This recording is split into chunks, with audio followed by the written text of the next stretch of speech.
Okay. So today we have to discuss the news articles and everything. But before that, I request any one of you to give an overview of our business model, like we did yesterday, just in 3 4 minutes. Just share your share it as your introduction. Like, my name is Anton. My name is Hassan. I work for Ressett. My company do this and this. My role is finance manager. We are located in this country. Yeah. Then we'll continue.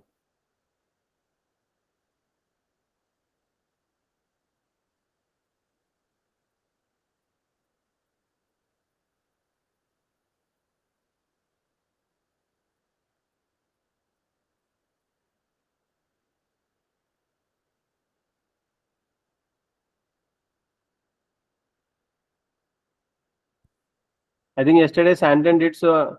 Maybe Siri, Hassan, or Mascarenas. Any one of you, please. Just whatever you can recall. Yeah, I'll start with actually whatever I like. This one comes in my mind. Yeah, yeah. This is Sinan Mascarenas here, and I'm working for Reset as a finance manager.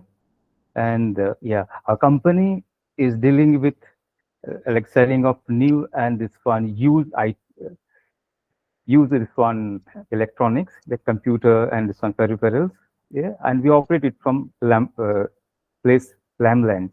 Yeah, we have department of buying, selling, inventory, and others, and we manage all those successfully. Like every department take care of their respective role. Like buying department take care of uh, procurement of all the items. Yeah, checking and for negotiations and like yeah, stocking. Selling department take care of like this one price, this one fixing the pricing, and this one online, this one dealing with web. Yeah, inventory department is taking care of all like this one, making this one item ready as and when it is needed, and we have this one administration take care of all the things.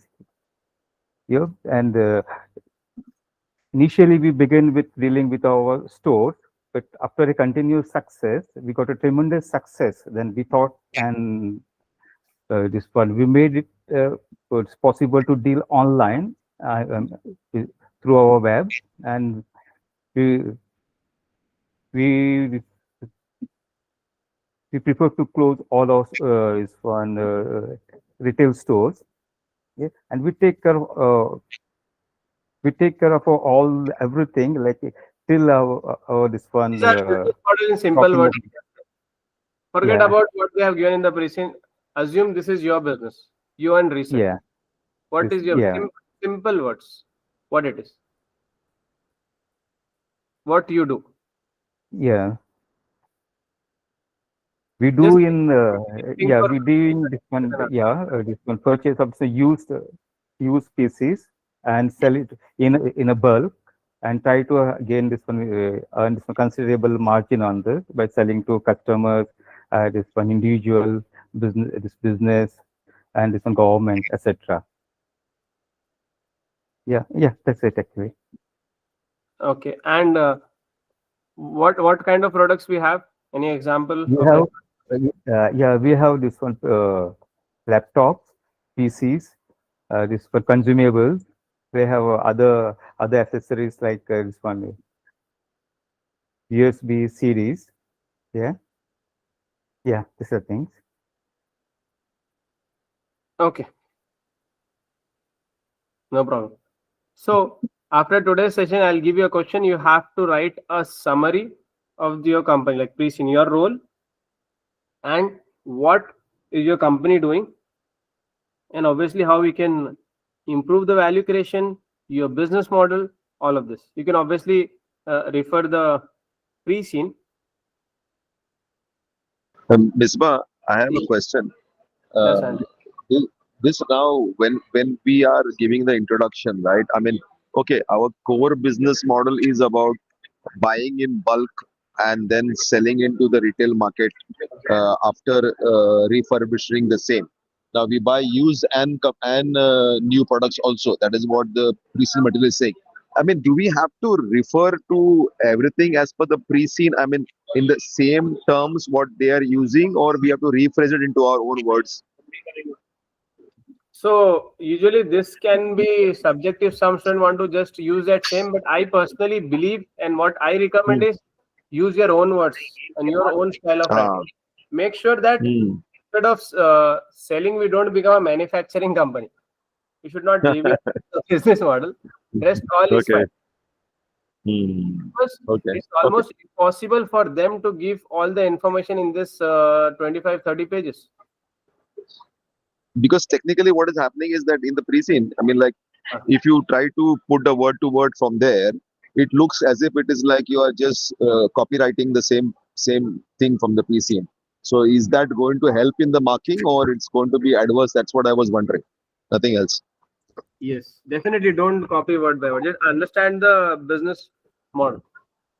Just Okay. think like it's Okay. your own company. For example, if it is your own company, you might think, the employee itself might be tempted for stealing. This can happen because these are expensive Hmm. products. Correct. They can Correct. Correct. easily replace. Then the personal Hmm. information can be easily compromised. Correct. And we are not getting a lot of qualified people there. So these Hmm. kind of things can be common. Then a staff turnover can be a problem. Hmm. All these Hmm. basic things you can put in. I think I shared Okay. my exam when I wrote my management case study. I got a question. We were manufacturing glasses. Hmm. My pre-scene very correctly. It's almost 10 years now. The question I got is our employees are almost like fighting. It was a conflict management question from me too. That for the washroom. So what we did, we have our stores, our flagship franchises, but in the shopping malls where it was expensive, we didn't have our own store. What we did, we have a small kiosk, like you might have seen in the airport now. Not everybody own a big shop, like a table they do, right? So same thing came up and they were just having problem with the washroom. Then we made a strict policy and said it's not mandatory that we should have it inside. It's a very beautiful mall and they have a dedicated public washroom. Why don't you use it? And if it is with the timing, we can again have a strict policy so that not no one person take the entire load. If they have to stay till late in the night, then we'll do it one by one. You know. And in fact, they have mentioned that we should motivate them without giving bonus. So if we are making them do one by one, not one person is getting stretch, then the expectation of bonus also goes away or goes down. Okay. Very simple. And guess what? In people skill, I got very good. It was a simple answer. When Hmm. I didn't know about D2, P2, F2 also. It was very nice. But the business case was complete. I still remember everything about it. So make sure you know everything about Ressett. And you will not know everything if you just depend on the pre-scene. Go outside. Look in the real world how it is happening. I told yesterday that go to the website of this e-commerce and try to experience the entire shopping experience. Entire shopping. Put it into the cart. Go to the payment. Don't make the payment, obviously, but go through all the process. See where you are feeling the pain. Now you are not looking at it as a customer. You are a business owner. You are trying to understand the experience of the customer. For example, why Amazon has better sales than other platform? There are number of reasons, but one of the reason is if you just click automatic cart and payment, 2, 3, 4 clicks, you are out of the website or application, isn't it? They have made it very very simple. When you log in, they have almost all of your data. That recommendation is there. Minimum clicks, you're out. In fact, they motivate people to save their credit card details, debit card details, payment details, right? Minimum clicks, minimum point, and just you buy it. Yeah. Yeah. Amazon is doing the same thing. No, Amazon is saving all your data. Once you do that, the next time when you're checking out, everything is saved. You just put the CB number and you are out, right? Basically. So they do that. So can we also do something similar to make it easier? So the process become faster. If the process becomes slower, our sales will reduce. If it is faster, sales will increase because people will But keep right now, finding. But right now we don't know how their process is. It fast or slow? How we are aware of Ressett, Right, right. whether it is fast or slow? We We don't are know. not aware. That's a good point. But assuming we are in business for almost 40 years, we can, guess it should be good. And if Yeah. that specific questions come up, then they will give you the clarity in the question itself, in the attached material, whether it is fast, whether it is slow, whether it is average, like that. Okay. But we should know beforehand itself. Let's say they gave an open-ended question, how we can improve the user experience.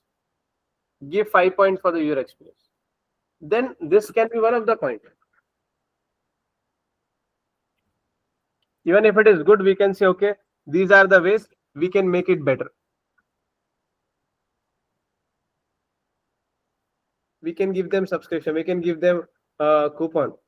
You guys must be aware, these companies, they work on systems, how on the minimum this internet coverage also our website should run in a good pace, right? Because they know in the remote area the internet service is not that fast, but still the website is running. So it is designed to work on that minimum support system. These are all that adds value. Otherwise, we'll not have client from remote areas. I mean, like here it's a development, it's a different thing. But I hope you understood my example. Let's say an undeveloped country where the internet service is not great in villages and smaller towns. Make sense? Yeah. Thank you. Just we have to get the sense of business model from the pre-scene. That's it. Then everything else is real world. Even the questions they will ask is from the real world. All right. So today we have to discuss with the news articles regarding financials. As we discussed yesterday, you have to go through it again and remember some of the numbers. Excuse me. And to be honest, the probability of questions coming from financials looks less because it is a very flexible situation, unless it can be for financing. Otherwise, we are into a comfortable situation. All right. Then Lamland Business Daily. So as a business, we need to know what the society is talking about, what the stakeholders are talking about.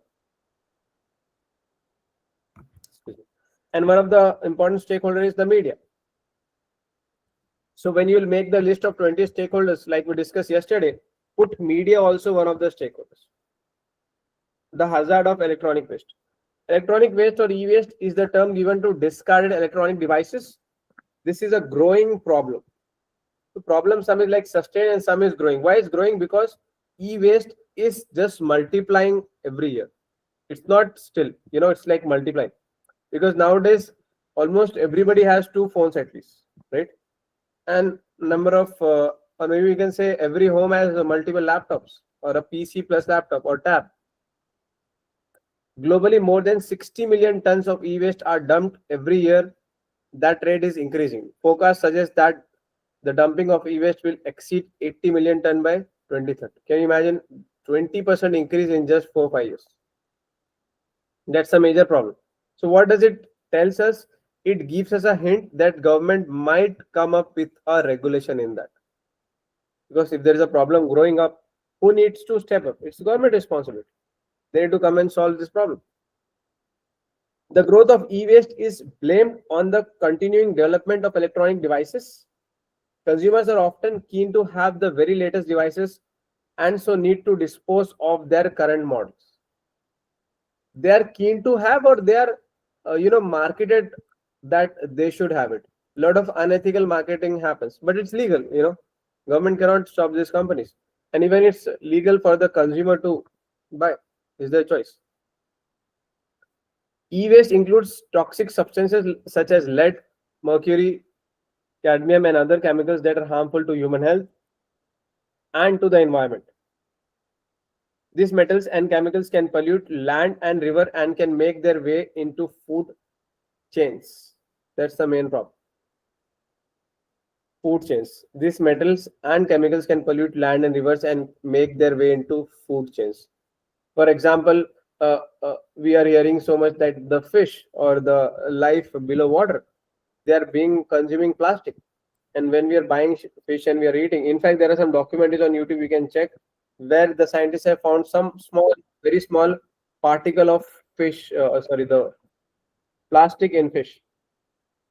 So we are eating plastic, unfortunate. We think like we are just throwing it away, but ultimately it's coming back to us.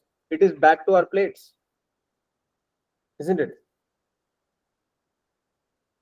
Same thing with this materials. It's polluting water, means water is all connected. There is always a point where the dirty and the clean water gets connected, isn't it? So it is coming back to us. It is possible to process and recycle e-waste safely, but it is difficult and expensive to do so. Why it is difficult? Because you have to do a lot of decluttering or layering, delayering and everything. Plus, it's expensive. Why we call something expensive? Because we are not getting returns out of it. In simple words, it's not worth it. Even though processing e-waste yields precious metals including gold, silver, copper, and lithium, it has some layering, but still it's not worth it. 5 times more e-waste is dumped each year than is processed. That's a major problem. So what does this news article tells us? So usually when you look at it, we can categorize into two. One is either it's an opportunity or it's a threat. Ideally, we should be converting threat into opportunity, or at least utilize the opportunity and reduce the threat.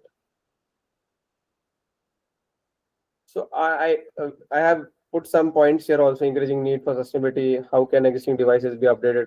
I hope you can read it. Now, from your side, I want to know what opportunity or threat comes to your mind when you say this as an manager of Ressett. As you're running the show in Ressett for your business, what do you think? And remember, this is our local newspaper, and we are the market leader. So directly, indirectly, it is affecting us. Sometime in the news, they will even mention there are companies like Ressett who do this.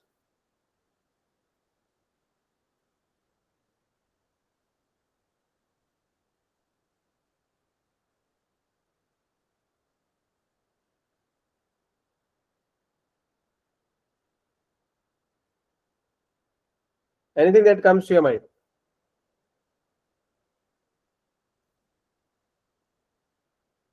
Firstly, is it an opportunity or threat? Am I audible?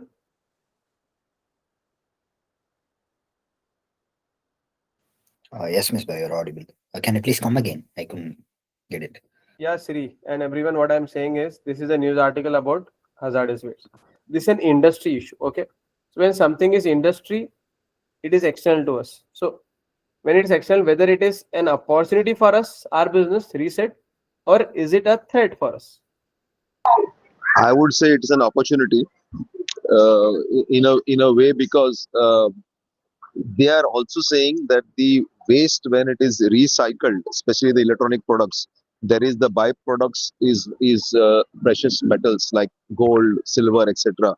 So if that precious metals is a good business, then I think that we should focus, because as we have seen yesterday, the financials are doing well. We have any more money to invest. So why don't we invest in this type of waste management, which helps us in the sustainability also, and maybe we'll make some good money also. So we'll have to do a research on that one, study hard, and focus on the precious metals. That would be my suggestion.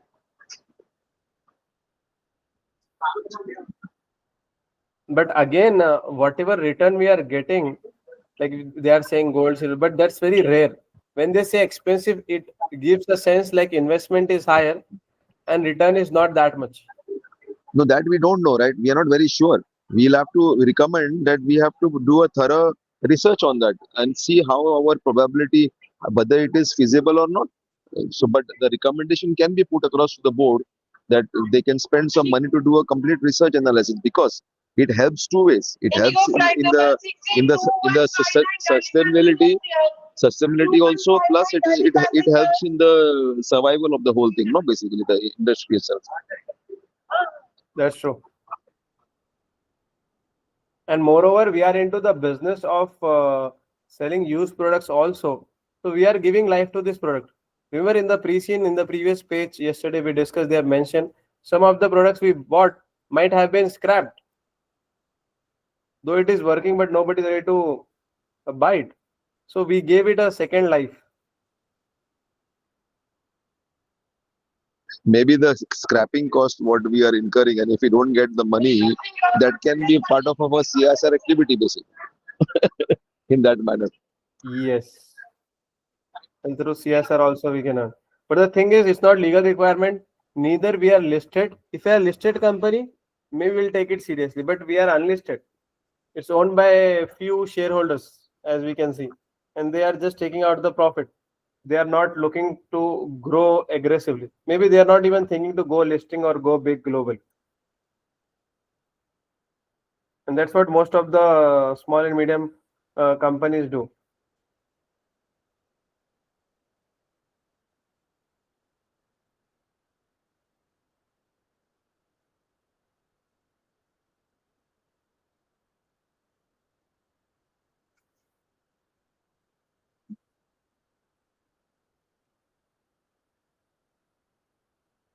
Right? Any other point? But I have one doubt. Like Yes, our yes. business model is like we extend the life of any products which is to be scrapped or whatever it is. So even if there is any like if there is any manufacturers of PC, uh, they will try to create a new product. If the old product did not go, they will sell it to us, and we will give a life, and we will sell it to the customers or whomever it is. Right. Yeah. So even in this one, so again we have to worry about the e-waste, right? So even we don't know how long that product will be given a life. So it could be 1 or 2 years maybe. So even again that will become a threat, right? Even if we give a life to a product which is about to be scrapped, but I don't think it will be a long term one. Yeah, it's Even not it like can, a permanent solution. It's like just delaying it. yeah, Makes sense. Yeah. yeah. And to be One honest, thread I'm thinking. yeah, sir. One thread I'm thinking like now we are at 60 million. So within 5 years it will be touching 80 million. Maybe government will take serious action about that, and maybe government think something substitute like they want to export it or they want to thrash it. So we will not able to get the market. We will not able to purchase this market because it will not really exist because government is applying some rules and regulations. Right.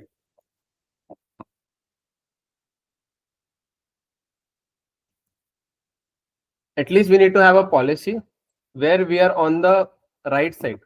When this news comes next time, we are not the one to be blamed. For example, uh, there can be negative news saying that this electronic waste. On the top of that, some companies are selling waste product and charging premium price on that to earn profit. And the consumer is buying thinking it will go for 3 4 years, but within a year it is getting wasted. So like that should not happen. We can give a warranty guarantee to make sure that we are ethical. But the problem is this is too big to be solved, especially for one company. Even for the government to just come up and make mandatory to recycle electronic waste, the entire industry will collapse. Even government can't do it. Next one, take care when donating an old computer to charity. When Lydia K bought herself a new laptop, she decided to donate her old machine to a local charity, hoping that someone would be able to make use of it. Unfortunately, she found herself in serious financial difficulty after the charity sold her old laptop in order to raise funds and the buyer stole her identity.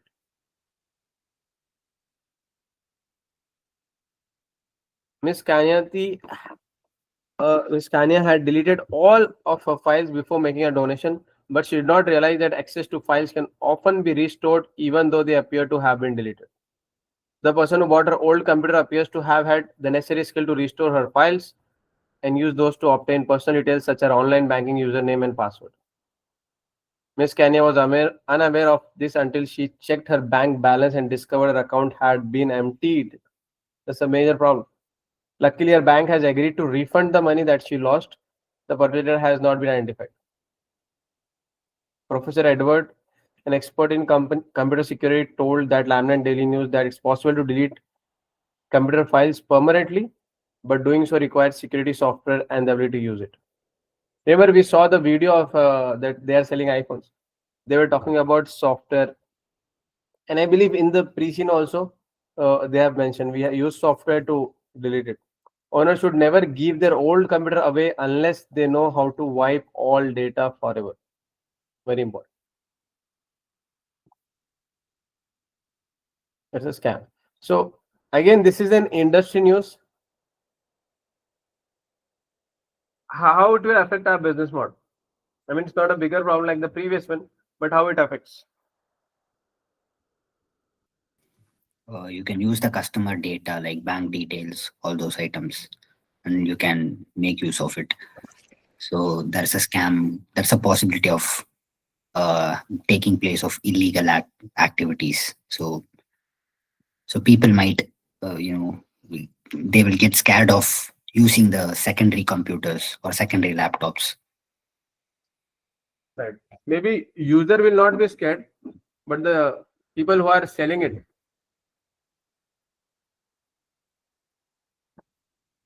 Especially the Okay. companies. Imagine we are buying second hand from the companies. They will definitely not take risk. She was an individual, the risk was smaller. Imagine for a company how big it will be. They'll have Yeah, clients' data. And if that thing goes public, they will be into the legal trouble. Okay. Yeah, got it. Isn't it? Yeah. Imagine you're working for Deloitte and you give your laptop, and tomorrow the other person got the access, and Deloitte has Fortune 500 as their client. If that things become public, it will be a major problem.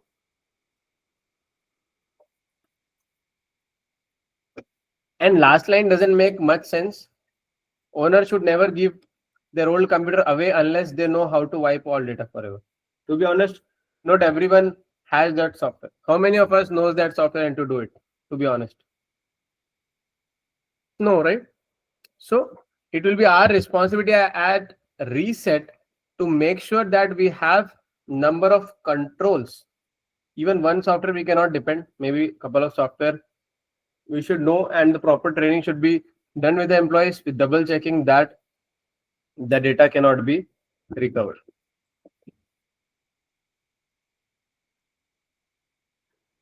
Same thing on our phones. If we just delete the photo once or a chat, it's completely deleted. It can be recovered. Yeah, but one workaround is there, like if you fill your hard disk with the dummy data like movies and songs, so then you have deleted empty, and then if some software try to recover it, so last deleted data will recover. The old one will permanently deleted. Right. That as an individual, I think, Hassan, we can do. Yeah. Yep. But for a company, this process will be very slow and not effective. Yeah, for that one, it's a Ressett responsibility to ensure and give them guarantee that their data will be not used and they will permanently delete it.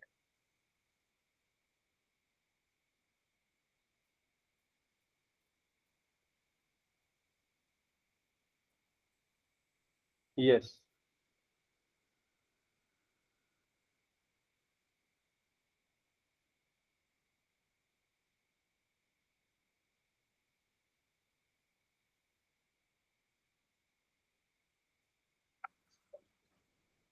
So training and all of this you can mention, not very specific points here.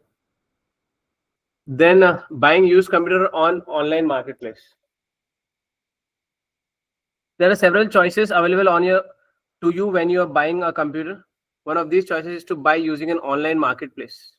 There are several of these, all of which are intended to put buyers and sellers in contact with one another. So technically now this is coming from the user perspective. Like I said, we have to go and experience that. We need to manage stakeholders and every stakeholder's experience. So this experience was for the seller, how to make life easier for the individual seller. Now this experience is for the buyer. We need to make sure we are creating value and solving problems for all the stakeholders, especially in the buyer and seller is the most important for us. Online marketplaces usually have powerful search facilities, which makes it possible to search for specific product. You might, for example, search for a laptop that is rated as being good condition. Hopefully, that will offer range of potential purchase. It may be possible to get further indication of the computer's condition because sellers usually provide high definition photographs of the specific item that this is for sale. I mean, photograph is again basic nowadays. Videos are important. In fact, in Amazon, you must have seen electronics are high ticket, but basic things people need a video. So how we do the photo shoot, the video shoot, how interactive it is it zoomable or not? This is important because sometimes what happened, and that's a recipe for failure, for reset if it is happening within us, is we are giving a different photo and the product is totally different. It used to happen with one company called Snapdeal in India, e-commerce. I don't know if you guys have experienced. I experienced it. If you buy clothes, I used to buy some sporting shoes and clothes. The photo is original, but when you get the product, you can easily feel it's not even first copy, it's second copy. And maybe because of that, they were able to give good discount also. Then they lost their trust. And you can imagine if something like this happened with us, it will be a serious problem. And many times the basics like lighting, if your lighting is not correct, the same product can be in a picture, it will look like a different color altogether. And especially in today's world with so much of editing happening, you can change the entire look of it. And if something has a small scratch or something is used, then it will look like used. It can be clean, but it can have that feeling of use.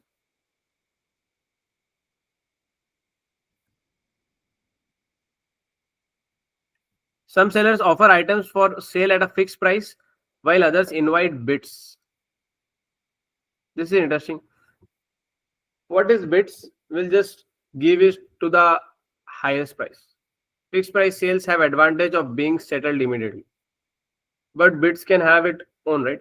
Which might helpful for if you need your computer urgently and the seller is willing to ship as soon as possible after the sale. So shipping and logistic, we need to make it quick. If the computer is being auctioned, then bidders will have to wait until the item's closing date. The website displays the highest bid received to date and the time remaining until the item is closed. Sometimes the bid is done internally and even the biasness can come in. The item will normally go to the highest bidder, although the seller has the option of setting a reserve price, which is the smallest bid that will be accepted. The reserve price is not shared on the website, but the item will remain unsold if the highest bid does not exceed the reserve price. The website displays the highest bid you received. What do you think? Which one can be beneficial for Ressett? They have not mentioned like we are doing fixed or bid.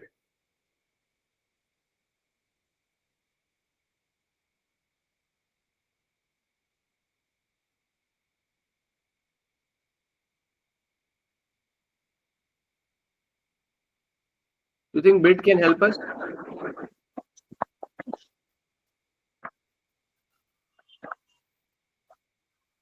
I think fixed can help us more than the bid because we actually they settle it. We really know the price. We can do like proper costing, but for the bid, until when we get the confirmation, we will not know at what price we are going to get the item for. Even if we get inquiries, still we cannot respond to say we are going to have the item and it will be selling at how much. So we can put a base price, no, Marshall?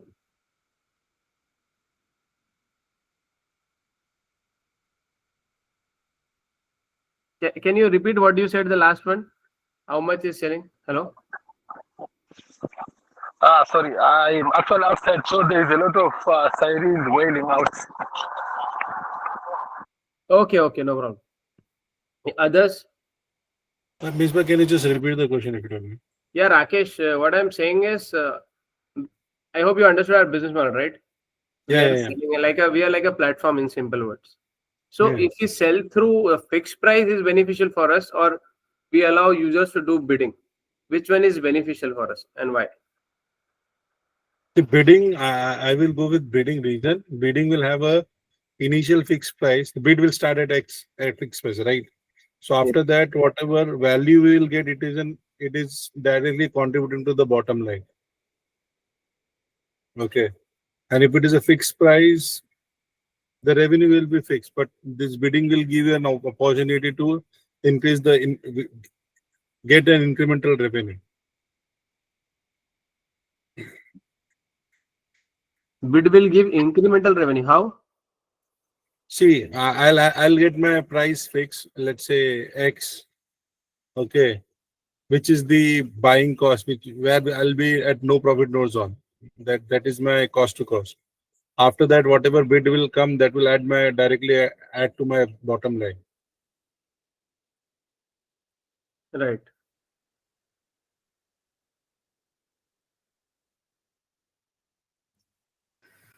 So Now, I feel how to help overall to the business? So under this scenario, additional revenue which we get from that bidding over and above that fixed price, it's a margin. It's contributing to the margin, right? Directly. So it shows selling the same unit, they are able to generate more margin. Okay. Okay. We can charge at a higher price, technically you are saying, or but again it depends the supply and demand.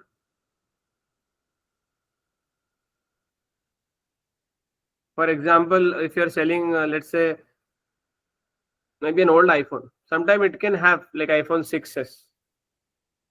It's very old, but some people want to buy out of nostalgia, and we have only few products.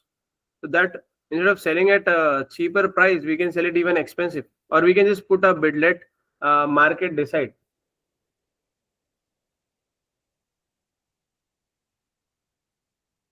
Isn't it?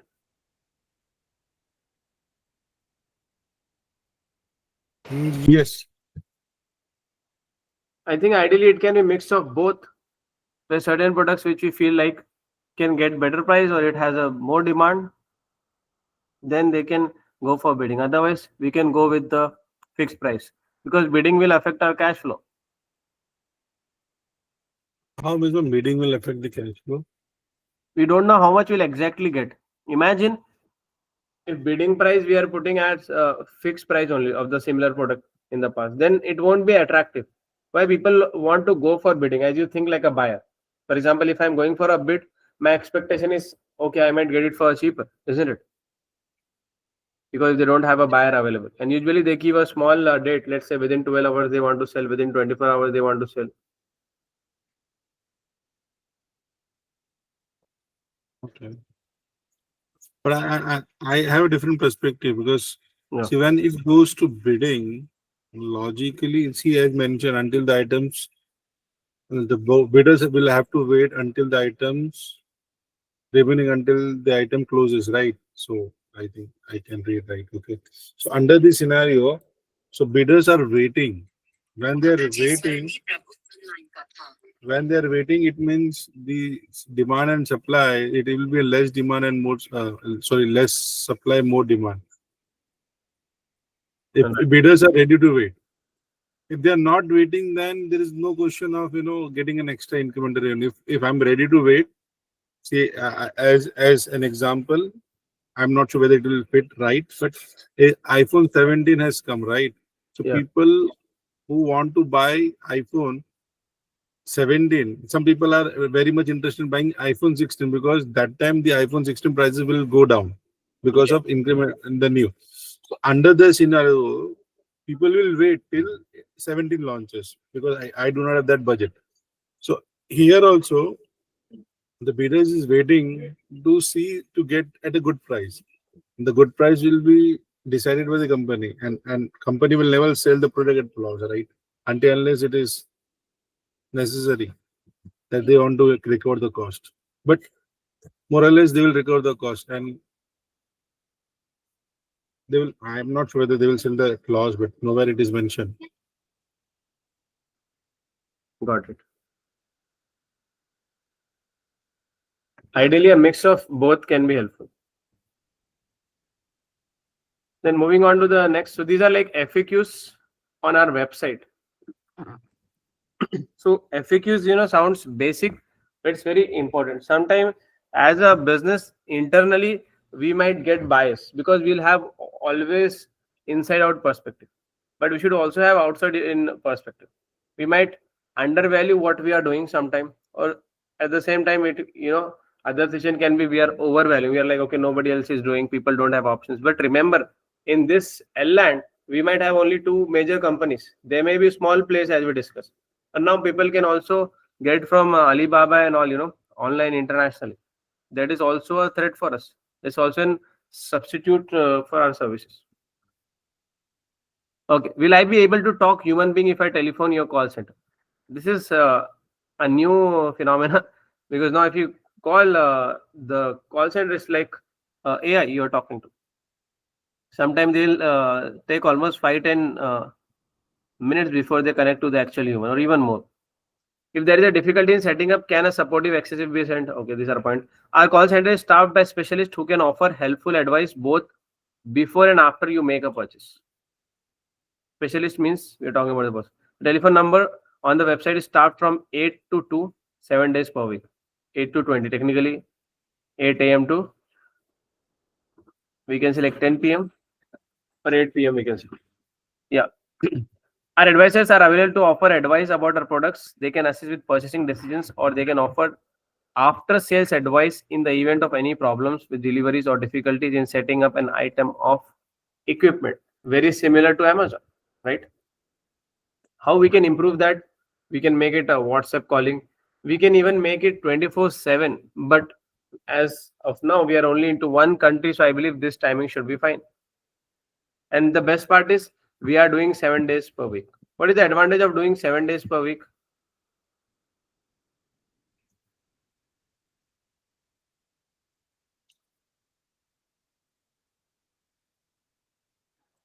Yeah, mostly customers are like waiting for the weekdays to set up or purchase.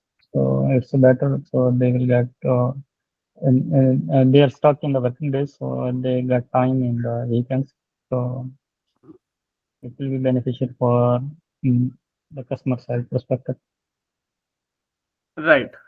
So usually in most of the industries, what happened, like Pareto principle comes into effect.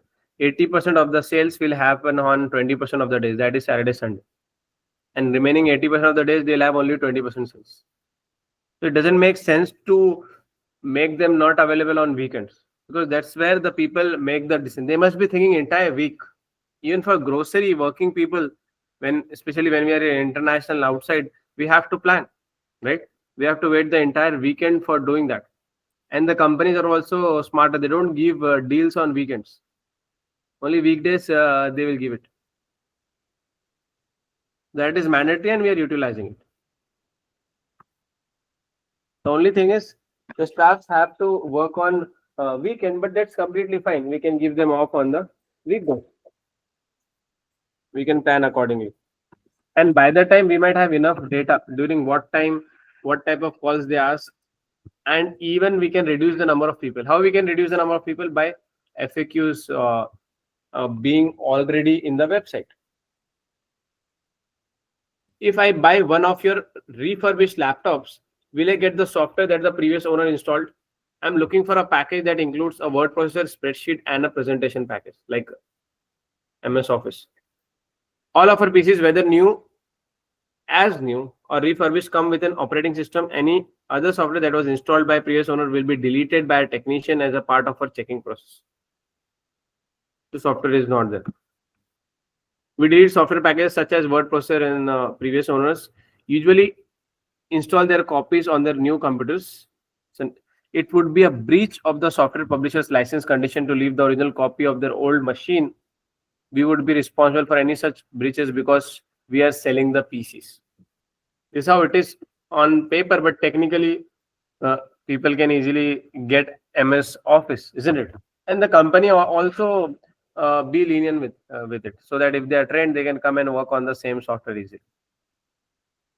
We make an exceptions for operating system because new computers usually come bundled with an operating system. That means that the previous owners of PC does not need to install the license copy of the operating system in their old machine. We leave the operating system in the place because doing so does not breach the license condition. So now we have two situations here. One is obviously if it is coming is fine, but secondly, can we also install software? Do you think that can help us to charge premium? The money that you will save by buying one of our refurbished PCs should leave you with plenty left over to buy all other software you need. Do you think we can do some kind of software service also? Like basic software installation can we do? But again, do you think the customer will be ready to pay for it?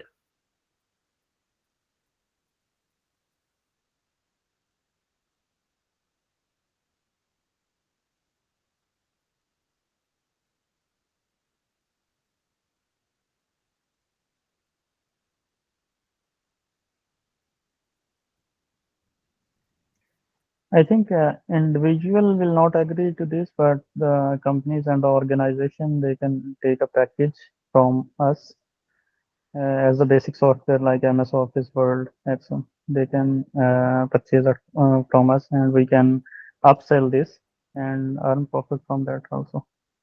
Upsell, or we can buy in bulk and maybe just give it with a little markup, or maybe the same price. Again, it will give a competitive advantage. Yeah.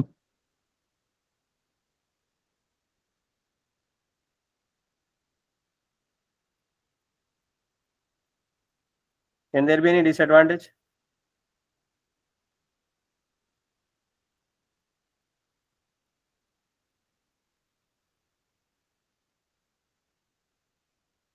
Yeah, it We need will like again technical team. consume our technician times. So if we are giving it on the same price, and then it will be like there is no profit for us, and we are also using our time. Plus, we need a separate team to manage that. Yep. Uh, but I think there is one opportunity is there. If, for example, if you give a software like with Microsoft specifically, like the Office suite, as a company like Ressett, when we apply for license, say maybe like for 1,000 PCs, the rate what we get from Microsoft will be quite different than when an individual goes and buys a license. So basically, supposing the individual is paying say $75 per year, like I am paying right now for my license. So if you're paying $75 per year, and if the corporate is able to get it for $40 or $30, so he can pass that advantage to the customer, and he can upsell, plus make money, and plus the customer also benefits, and the customer will be willing to buy, because when he goes directly to buy, he cannot get at that price. Right. That can be a strategy basically.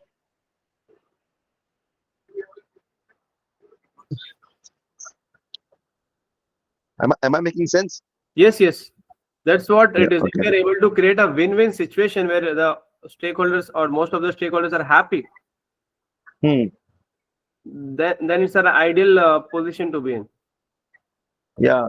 I mean, I got this idea actually recently. I had joined some master class, something from the net, which they were teaching Excel, etc. So that guys, when they were doing the whole thing, suddenly he came up and he says, I can I can give you the licenses. Whereas individually, if you buy, it's going to cost you so much. And technically, what price he was giving was around some $50. So it made sense, because I didn't buy from him because I already had a license. But it made sense that he was. I asked him how you are able to do it. He says I am buying for the entire school. So I buy 1,000 licenses from Microsoft. So that's why I got a discount. Simple as that, right? Yes, yes. And that's what model we are doing here. We are buying in bulk and selling in retail, even in the Correct. well. Correct. Correct. It fits to a model also.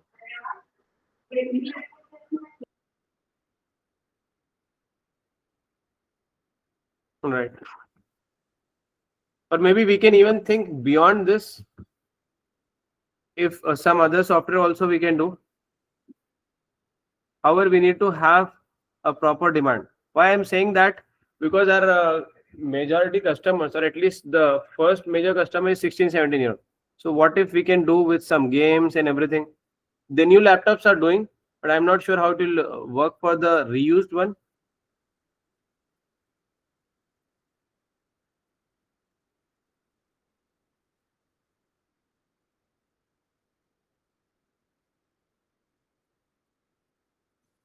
That we need to see.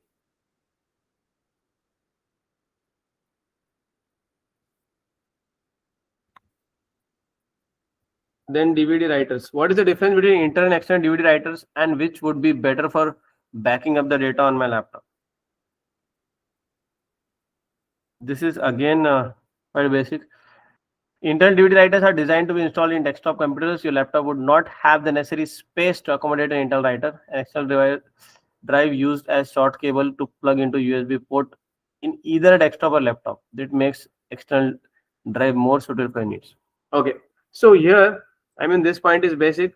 However, what it tells us is that customers might have a lot of basic questions also.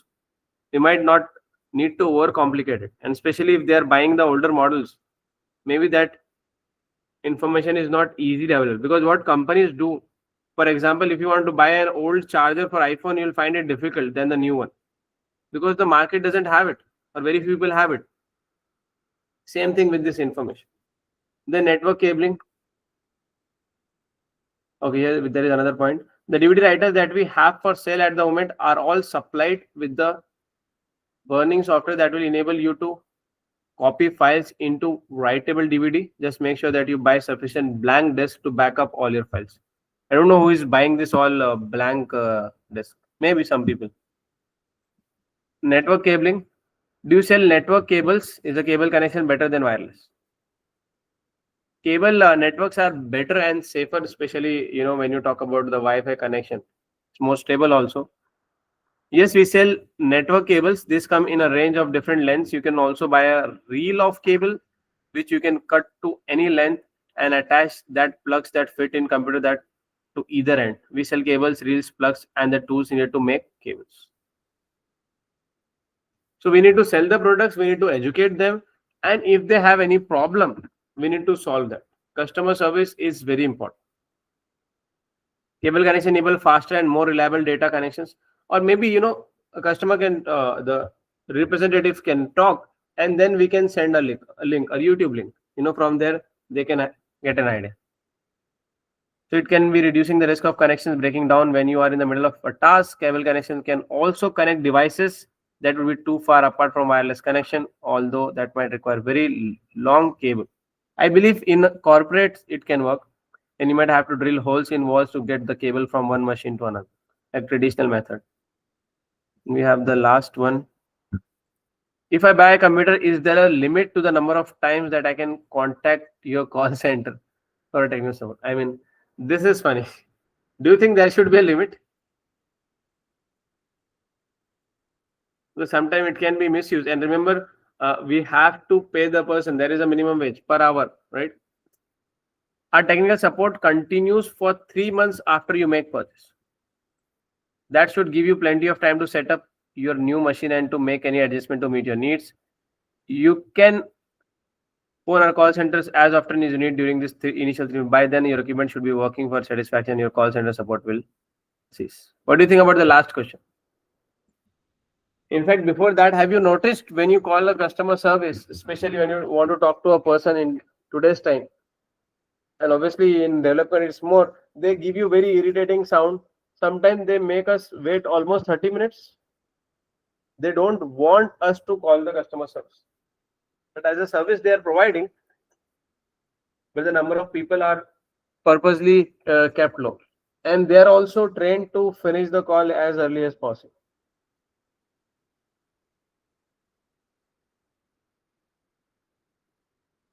Do you think it will affect our business model?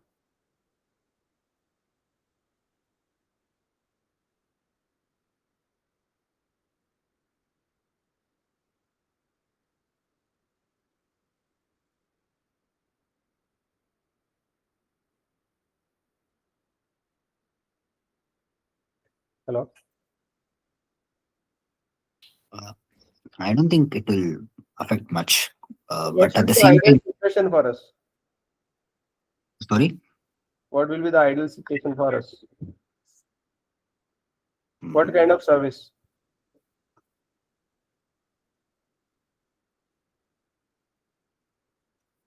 But I have a doubt here. Like, what if after 3 months, if I get a problem with with my system or computer, whatever I buy, so I can't contact them after 3 months.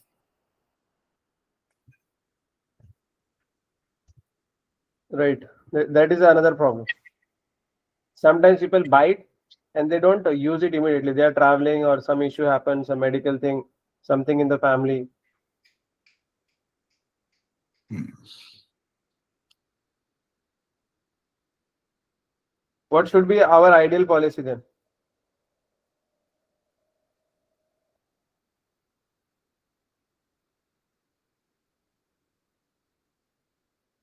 Think as a customer. Maybe we can give one free service. The first service can be free. So, But remember, we are selling it for very cheap. okay. You might not have all the costs because these are all done by the companies after sales who sell at a premium price. That makes sense for them.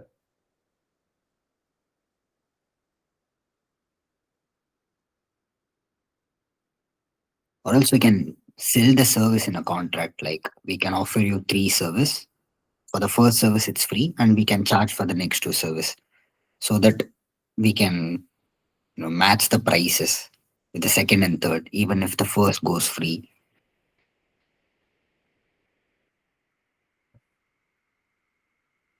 Right.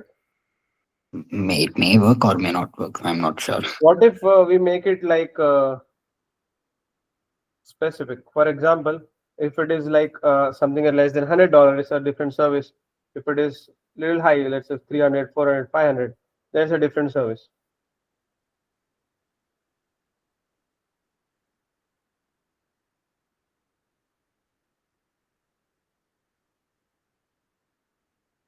We can have a flexible approach.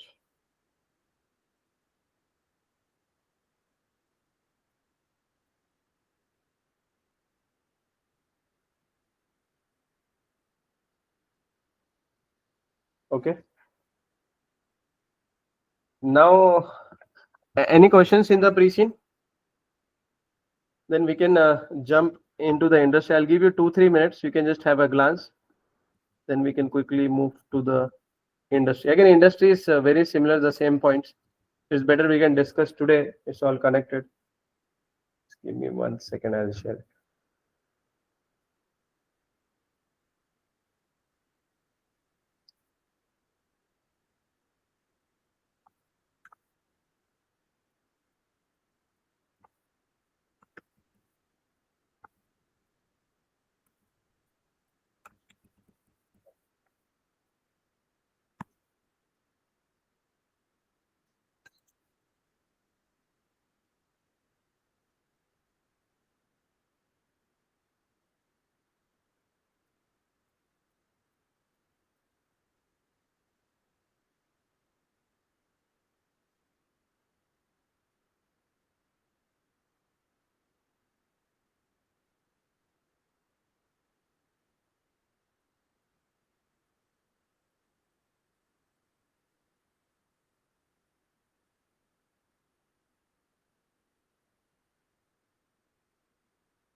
Any question? or you need time? Anyways, shall we start the industry? If you have anything with the pre-seed, obviously we can discuss, or you can message on the group. And when we'll be discussing the P2 and F2 also, we'll be applying to the scenario. Now coming to the industry, why industry is important? Firstly, CIMA is not expecting you to be an industry expert. In fact, if you see, the relevance of industry increases when you compare this operational case study to management. It's more. When you compare management case study to strategic case study, even the industry expectation and industry-related question is more. Previously, they don't used to link a lot of questions with industry in management case study, but I think now it is important because it will give us a hint what kind of scenarios can we ask. It will also give us a hint what competitors are doing. And if you know the competitors, you can go to their website, you can see what is their business model compared to what they have in the pre-scene. Look at the top company, look at the average company, then see what is going on. And in fact, conflict issues you can see the financial requirement. So it will give us lot of hint, plus understanding the business model. Do you need to master industry? No, but you should have a decent knowledge. For example, now all of you guys are working in certain industry, though it's all same background finance. That's the CIMA qualified, but again the experience will be different. And if you have to work in a similar industry in a different company, that will be more comfortable than going to a different industry in the same position, or a in a promotion, isn't it? And same thing for the employer. Yes or no? You can disagree if you have any points.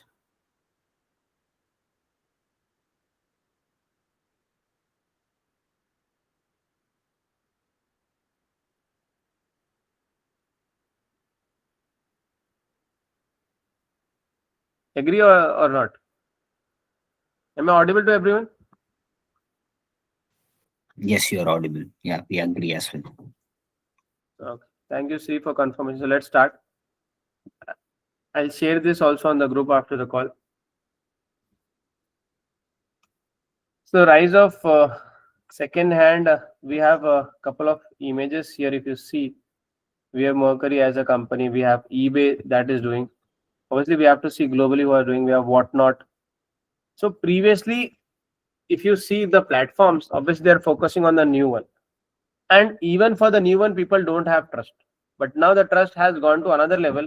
And in fact, for second hand also, people have become very comfortable. And one of the reason for comfortable feeling or buying online is the trust that is being created and the branding that has been done.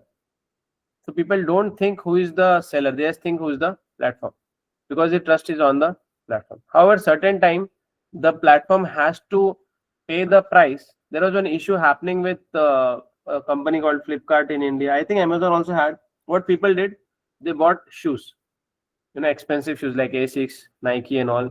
Let's say it is $200, $150, around that price. And they took the shoes and they have a return policy. They took the original one, they bought a first copy and they returned the first copy.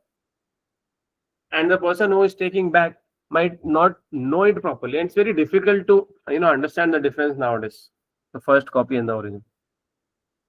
And even the manager, most of the people are ignoring, or they are not very serious about it, or maybe they don't have a strict policy. Then the company lost a lot of money with that. Imagine if they are now giving that the first copy to another customer, what will happen to the reputation of the business? And it happened. Company lost their reputation, and even financial losses was there. If you compare same thing with our business, I believe that risk is very, very low.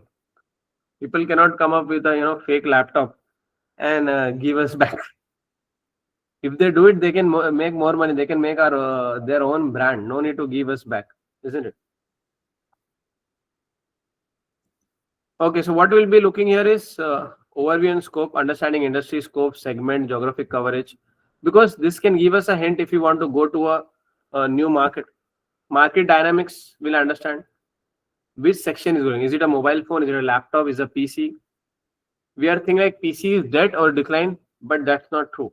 Still corporates government organization, hospitals, education institutions, they need PCs. Customers and demand analysis, identifying target segments, prefers and demand patterns and sensitive or price sensitivity. There will be a limit what maximum we can charge, right? So we need to make sure that our supplying is important. I believe in this business, one success factor is you need to buy it at a very low price. But if you don't buy it low price, we are losing an edge, isn't it? Because customers will have an upper limit, and the maybe the upper limit is they'll not pay more than, let's say, if the difference is closer to 25% is fine. They will not pay anything more than that. They'll say, okay, I'll pay 25% more and get a new one, isn't? If something is, let's say, a new product is for $1,000, then we can sell it maximum for $750. That's the best anybody will pay. Now doesn't matter you bought it for 600, you bought it for 500, you bought it for 100. So buying is where the profit comes in. And I think it's very true in most of the buying and selling business. I'd like to know your point of view.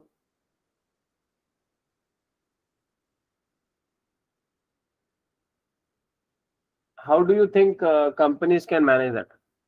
Or is there a way we can break the ceiling price? Rakesh, are you there?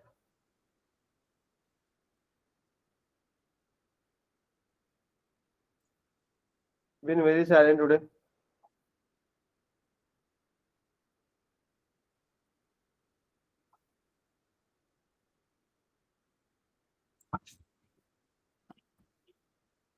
Hello, Shantan, Hassan.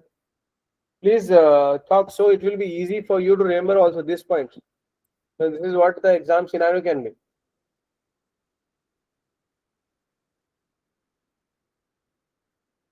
Marshall, are you back? Are you still outside?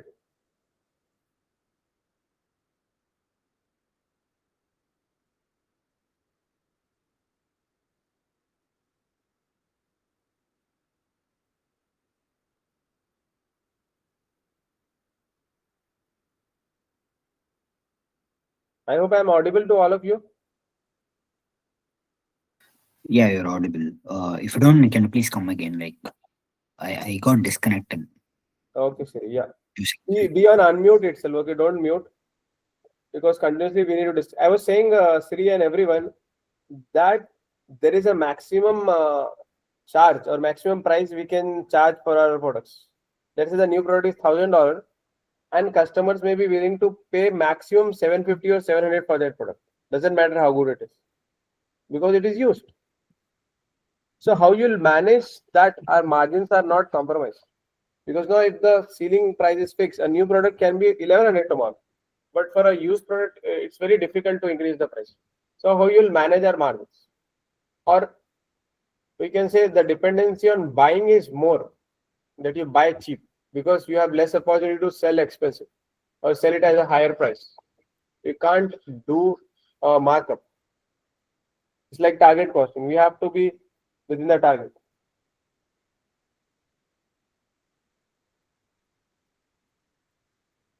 Yeah, here you are doing a reverse strategy, because here we don't work up markup and markup strategy. Here what we are doing is that we fix the selling price, because we know that we can't sell more than maybe $700 or $800. So our profit comes only on the negotiation with the buyers. So when we buy, that's the core business model. We are buying on bulk because we want a better price, and that is where we have our cost. Then whatever we cost we spend on the building up of the PC is our additional cost, or verifying the PC, that's additional cost. But technically our main strength or the core of the business is the buying. So I don't know what else we can do. Only we have to keep squeezing more, find some more suppliers who can give us better discounts, or see for some distress sales with people who are stuck with some inventory, and that's what we need to continuously keep looking. Right.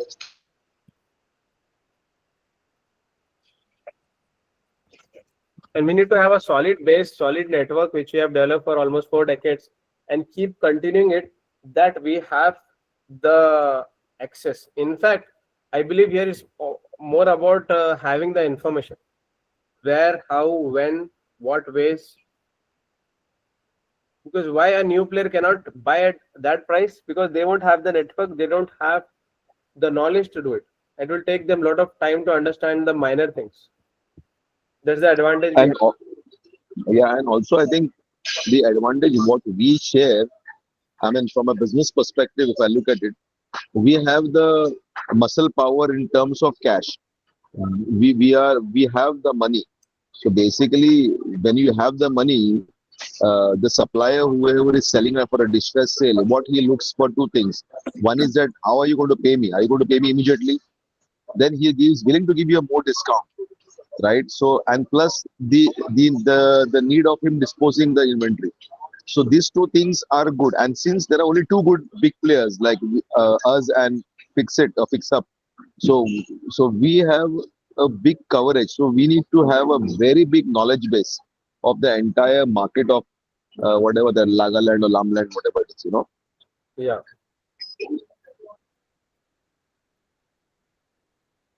And we should be the first one. Then when we are buying, we should go for the bidding. All of this is important.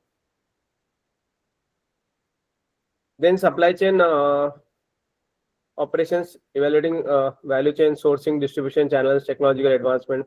We need to keep on making our application easy to operate. Say whether they are logging in from phone, laptop, or any other system. Financial performance, assessing revenue, profitability, and investment patterns. This is comfortable now, so this is the time we can move forward and take some risk. Look at external forces like pestilence SWOT analysis. You guys have to do pestilence SWOT. We already discussed about it yesterday. ESG, sustainability, we have talked about. ESG, I mean, if we do, it's good, but not mandatory as we are not a listed company. Future outlook, how the things are changing, how new products are coming in. For example, there was a assumption that the watches will take over the phone, but still, watches have not disrupted. They have created a separate category itself, isn't it? Now there's a discussion going on in the market that goggles, spectacles will take over the phone.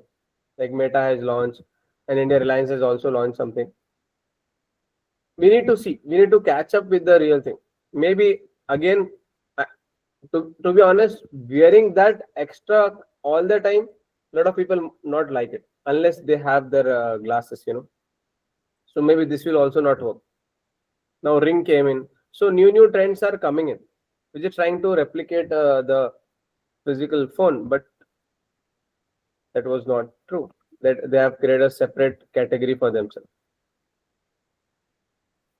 The electronic second-hand sales industry encompasses resale, refurbishment, and redistribution of previously owned electronic devices. These products include smartphones, laptops, we have seen. And if you want to just what it includes, if you just quickly look at, mostly it's the same point, I believe. We have discussed smartphone, tablets, laptops, desktop. Gaming console is another thing which we didn't look at. We can focus on that.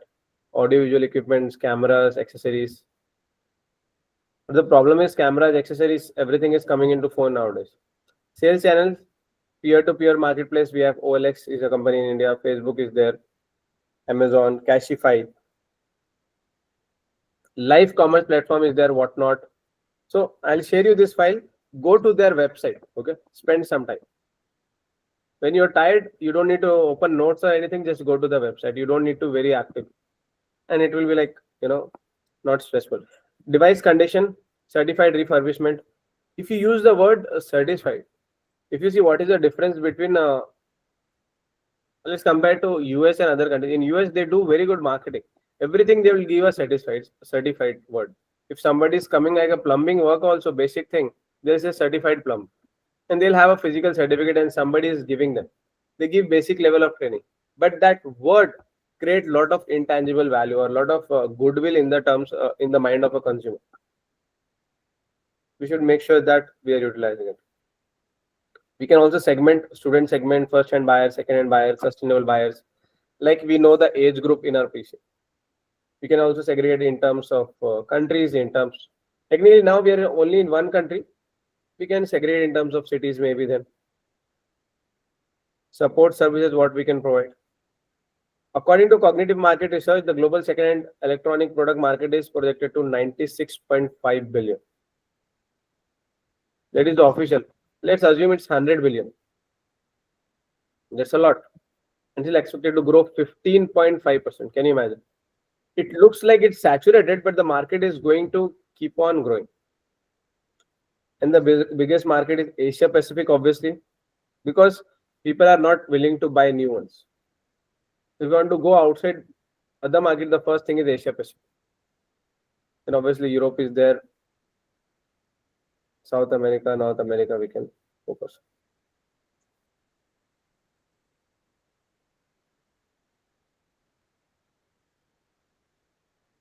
Region-wise CAGR, if you see, Asia Pacific is the highest. I think it's also to do with the economic condition, isn't it? And it's not only about the reuse. Even if you see what is happening with Apple sales in India, China was already doing from last couple of years, but even in India, the sales of Apple has gone up drastically.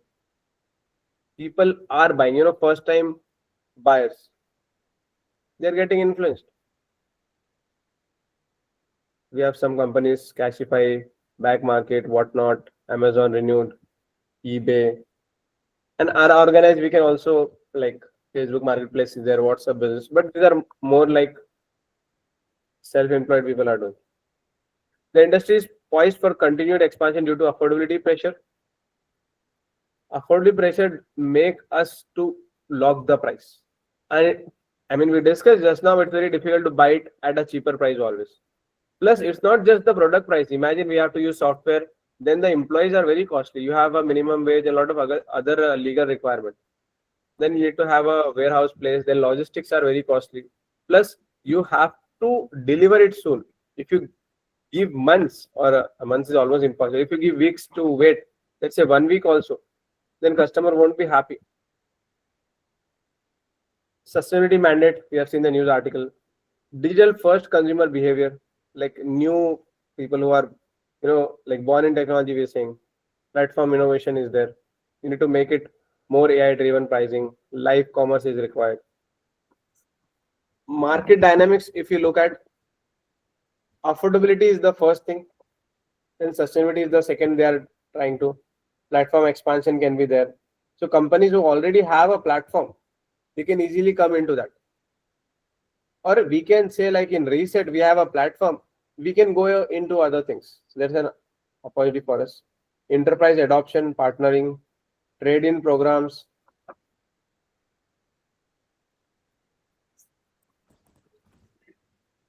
Like why anybody is buying refurbished, because it can save them 20-25%. So people are not buying for any other thing but to save. In sustainability, we already saw.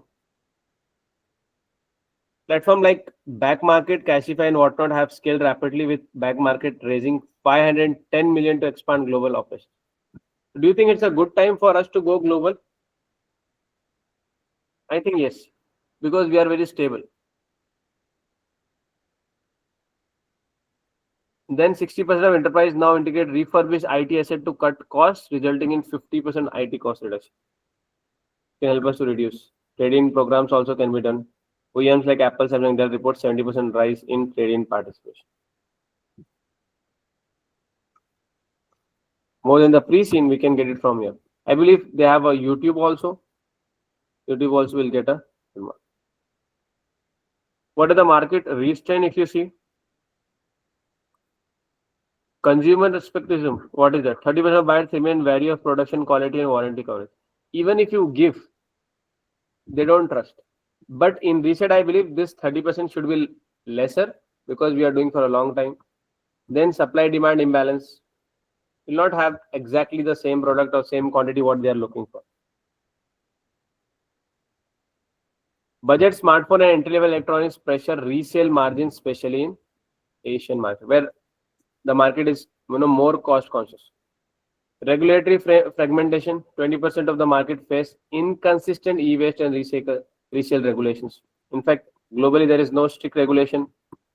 Vendor compliance challenge: 35% of refurbished struggle with certification, logistics, and warranty enforcement. Why? Because they are small players, they are not organized, they don't have maybe education of the industry, they don't have any backup or funds, they are self-funded. Very logical points. And if you look at some other trends, live commerce resale platforms like Whatnot and Shopify use live stream auctions to boost engagement interest. You see this one.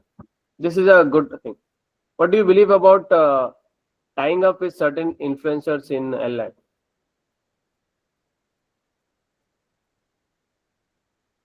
Because in the pre-scene also they gave a hint about bidding.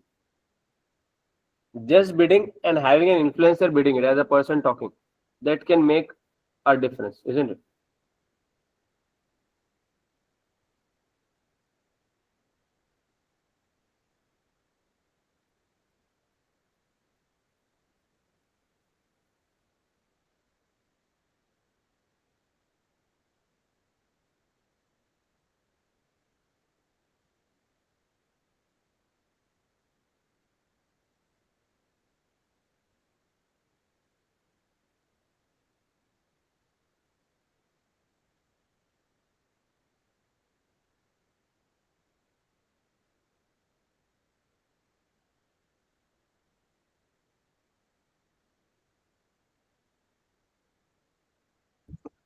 So definitely it can help. Then warranty back, but that person and their reputation will also transfer to us. So we need to be very careful when selecting the person. Then warranty back growth is there. Student market is increasing with the time. AI powered grading and pricing can help us. What is AI powered? When we see the demand is increasing, so automatically the AI will increase by the price by 5%, 10% slowly, and see if it affects the demand.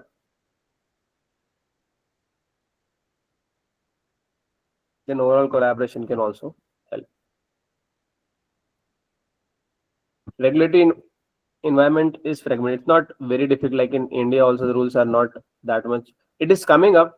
EU right to repair legislation encourages refurbishment and resale, with the France reporting 30% of smartphone sales as refurbished. Government usually want the refurbishment to happen. Why? To reduce the e-waste. So this can be also a challenge. US FTC guidelines on refurbished labeling and warranty disclosure are tightening, especially for B2C. Africa informal market dominates 60% of used phone sales occurring outside formal channels. Remember, in the pre-scene they say only 2 companies, but that is like theoretical. In practical, we'll have so many more.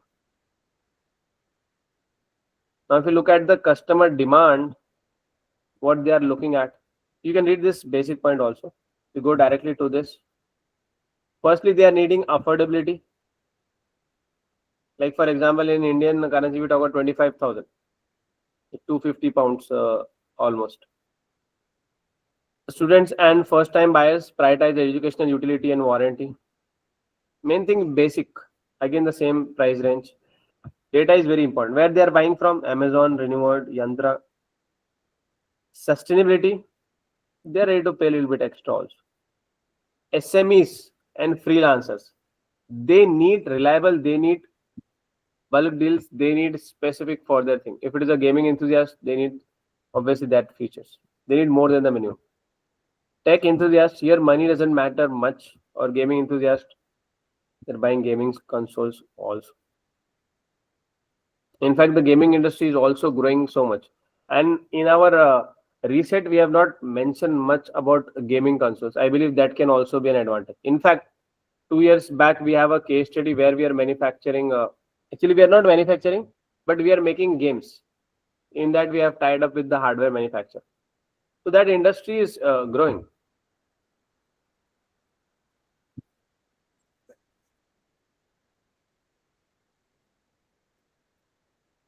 Economic shifts and heightened environmental consciousness have profound reshaped modern consumer behavior, making second-hand electronic market a booming industry. And what are the other reasons? Vintage electronics, old, but people have a craze for that. Rare collectibles, basic use devices, budget-friendly electronics. Demand and price elasticity equations vary significantly. What is demand and price elasticity? For example, if you increase the price, how much demand is getting affected? That's what AI pricing is, as you discussed. And I believe here it will be obviously high. In second hand, people are only coming for price. Nobody will pay the same price as the new or very close to that. And smartphone is higher. I believe like laptop also is remain the same. Gaming console is less elastic. Why? Because the availability can be different. And many times they are looking for urgency and trusted buyers. Consumables and accessories, obviously it will be very, very high because they can easily get it from somewhere. Strategic adjustment, what we can do, this is the point, this you should remember. This is not from the pre-scene. Tailor pricing we can do, warranty programs we can do, market first approach. What is market first approach? When something comes up, it will be with us. Align with seasons we can do. Let's say summer season is coming up. Summer is holidays mostly. So that means the demand for used product can affect, but moreover the gaming industry. The used product for gaming products like consoles will increase. Why? Because holiday time. Maybe similar in Christmas time as well.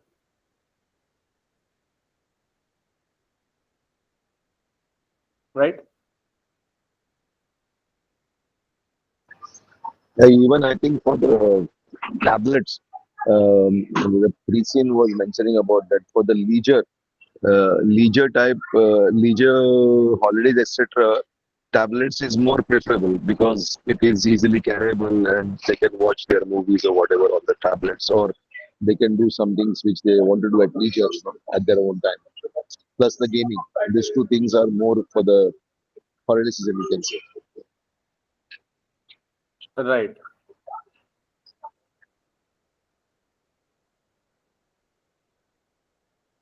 So based on the season also we need to look at the demand. And obviously we can put sales. And I believe if you are focusing on this Nintendo and gaming console, we should also use influencers here. They can have a more connection with the audience.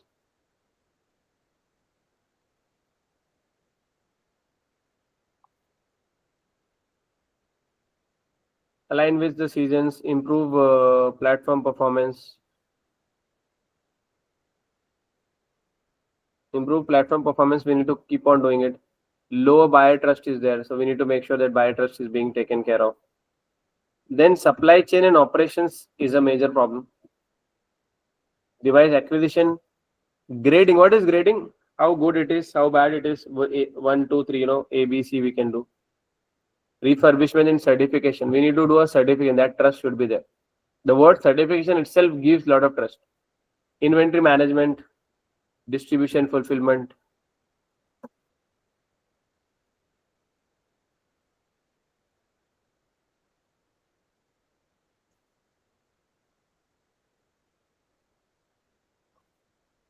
Source mechanism like consumer trading, device returned via OEM, retail buybacks, enterprise, peer-to-peer listening, partnership.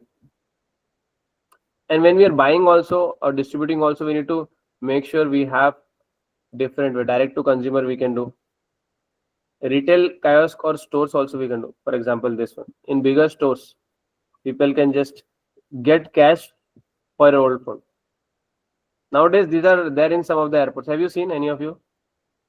So this is a very easy way to acquire. However, they give very cheap price.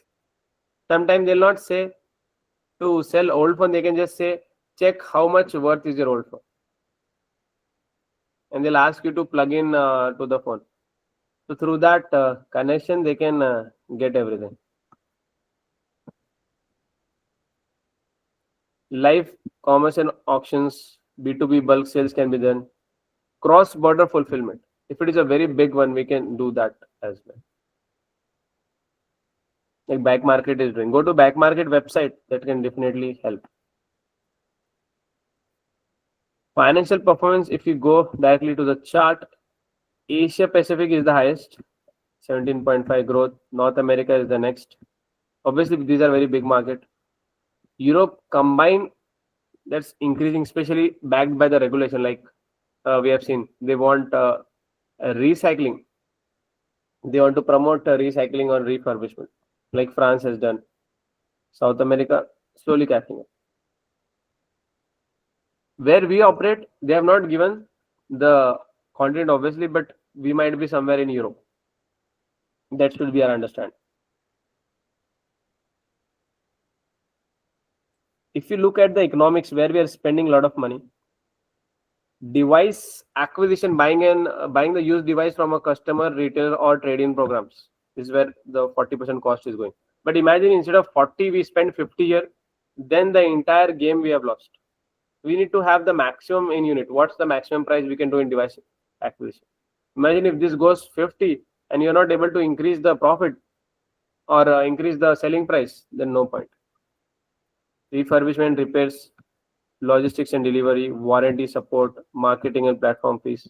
Obviously, it's approximate how much usually they spend, but this should be industry average as well.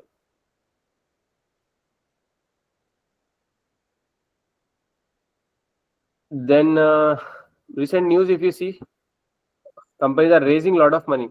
Why company raise money? Forget about companies. Why investors will pay? Investors are even more clever than the businesses.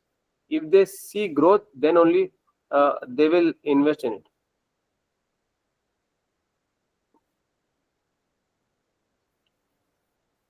Right? Then other company also 90 million refurb me. They are also done something OEM partnership they are doing. OEM is basically partnering with the manufacturer.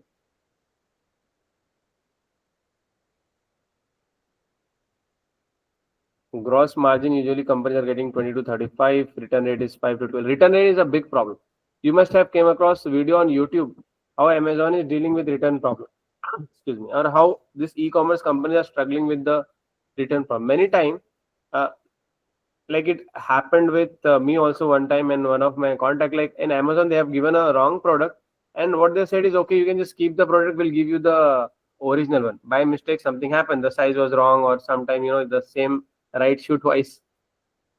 So they know to go and get it back, it's more costly. They're asking, okay, you can keep the product with you, we'll give you the exact one what you ordered.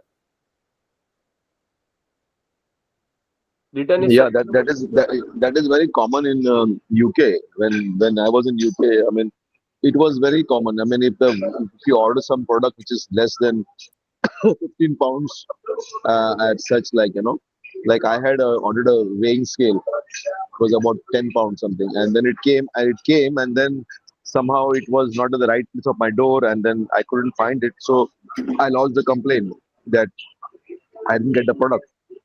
So they reshipped the product, and then after that, I found the product actually. Then I wrote to them that I can return the product, and they said no, it's okay, keep the product, don't return the product, because for them to pick the product is expensive. Yes, and the customers also feel happy. Okay, I've got this. They have, maybe sometimes companies mistake, so they're accepting the mistake. They're giving it for free. So trust factor. Correct. Correct. And then you are confident that tomorrow if I order something and by mistake you get something wrong, you're not worried. Your company will, like with Amazon, I'm never worried because they will at least refund your money or they will give you a new product. Yes. However, we need to keep into account there will be returns. Whatever we sell, that is not our actual net revenue. Then inventory turnover time. Therefore, we are discussing yesterday about creditors, how we'll manage them. We cannot give everything them in cash. We need to manage a relationship and get some credit time. Customer acquisition, because if we are doing it B2B and B2G, will not get payment also in time. Customer acquisition cost will also change. Like for example, here we have mentioned like $2 to $7 or $2 to $6. Repeat purchase. What kind of repeat purchase we are having? Maybe it's not the same person, but in the same family or same group. If one person buys, they'll go with their friends and family. So that way, repeat purchase might come with the same account. So we have a pest analysis also. I request you guys to just extend this. You have like few points here you can add. What are the trade tensions happening politically? How it will affect? Inflationary pressure is there. Rising sustainability. AI in technology. Climate risk. Legal is about responsibility. We have other regulation, GDPR. Why GDPR come in? If the personal information of an individual gets compromised, then this general data protection regulation is there, and obviously in different countries we have different act that will be very strict with us and maybe the manufacturer or where we are buying from, and ultimately the trust is being compromised, we are gone. Imagine a situation where trust is gone down. At the same time our competitor will give discount to get the markets. They are waiting, competitors are waiting for us to do mistakes. Like yesterday we were discussing about SWOT analysis, same thing. But these are 3 points. I want you to cover at least 5 to 10 points on SWOT. Recent global developments have introduced new layers of volatility. Rare earth export like China is dominating. We discussed this point. Climate disruption is there. This is a very big level. It won't affect us too much, but as a industry leader in the business, you should know about it. AI-driven hardware shortages, or you can even say how 3D printing can be used or how it is being used with the companies for manufacturing. ESG reporting is an important thing. Recently, one of our students, he just got a job in ESG reporting. He was very excited. He said, I really liked it when he was studying, and fortunately he got it. This is again a new role the company has opened. So this thing is improving. What is ESG reporting? So technically, environmental sustainability goals kind of thing we can say. More about sustainability. Okay. Sustainability reporting. Okay. So now companies are no more reporting only on financials, but they are reporting on non-financials. It's not a legal requirement, but it will be soon, and companies are motivated, or we can say not pressurized, but encouraged to report on that. If not from the regulators, but the other stakeholders are expecting that.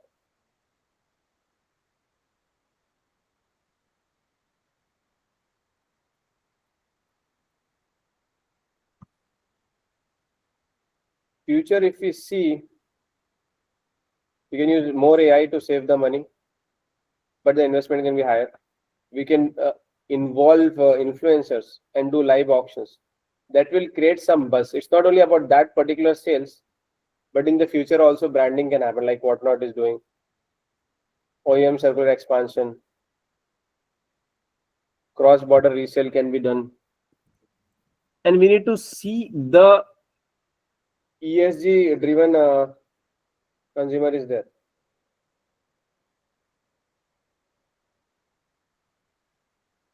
So for that, we can see how we can work on it.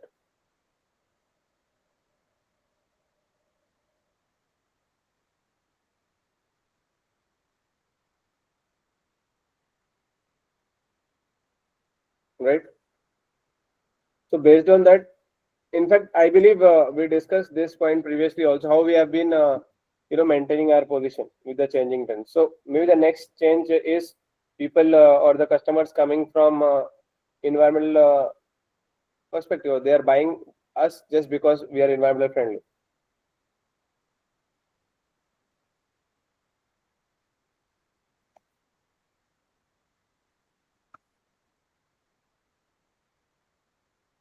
Apart from that, we can focus on where we are sourcing, especially if it's internationally. Technological investment is important. Customer experience we need to keep on improving. Even the logistic department, or sorry, if logistic we have outsourced, how that company deals, that also matters. Partnership with OEM, original equipment manufacturers, ESG is the same thing. They won't ask very detail in this, all of that in exam, but just for understanding. Risk, if you see, supply chain is the biggest risk. We're not looking our risk. Understand, we're looking at the industry risk. We might not need to worry so much about the industry risk, but it's good to know. New regulations can be a problem. Consumer trust, cybersecurity and data, climate disruptions,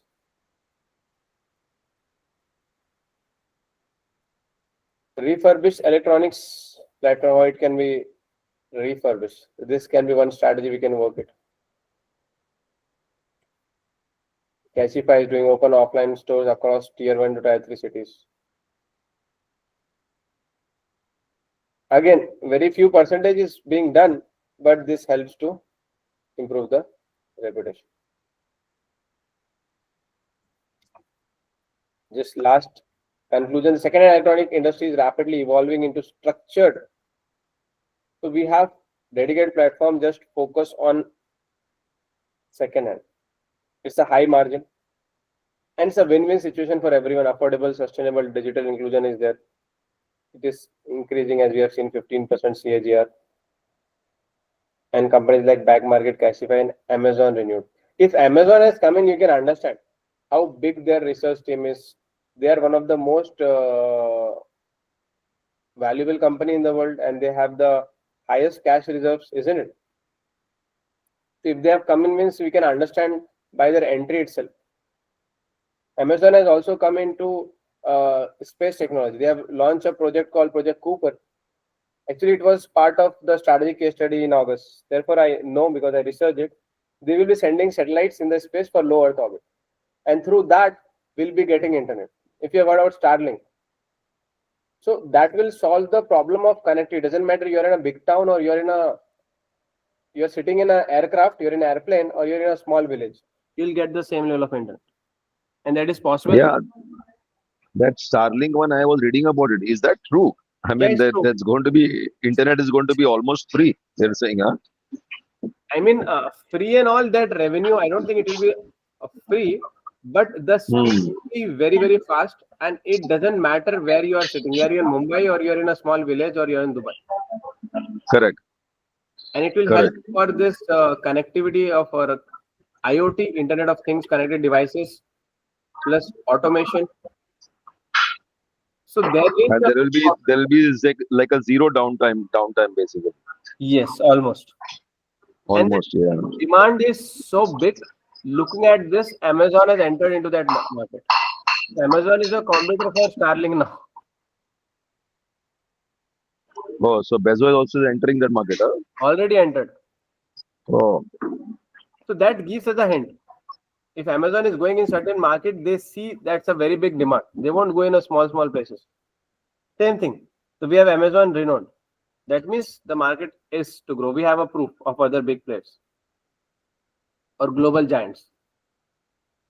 Then this convergence is reshaping how devices are sourced, graded, and redistributed, unlocking new revenue streams and ESG aligned growth.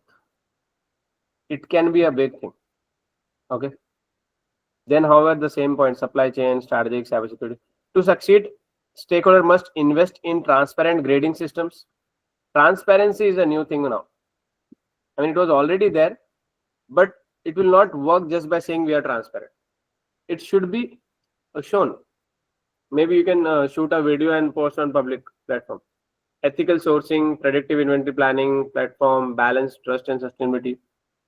This will be the success factor for Ressett.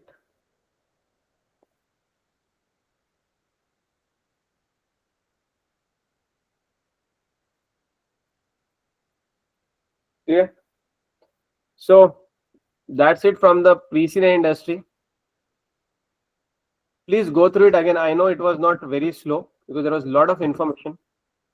I request you guys to go through it again in detail. And if you have any question, we can discuss in the next session, or you can just put in the group and we can take it from there. And trust me, you will definitely get at least some questions from this, directly or indirectly. This will not only help us to predict questions, but it will give us point to answer that. All right.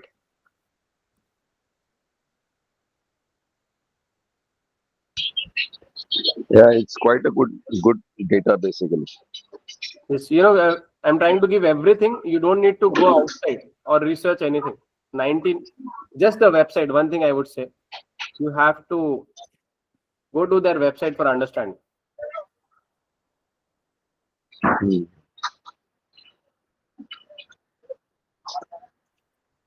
Okay. So I'll share this. You go through it over the week, and it will make more sense. All right.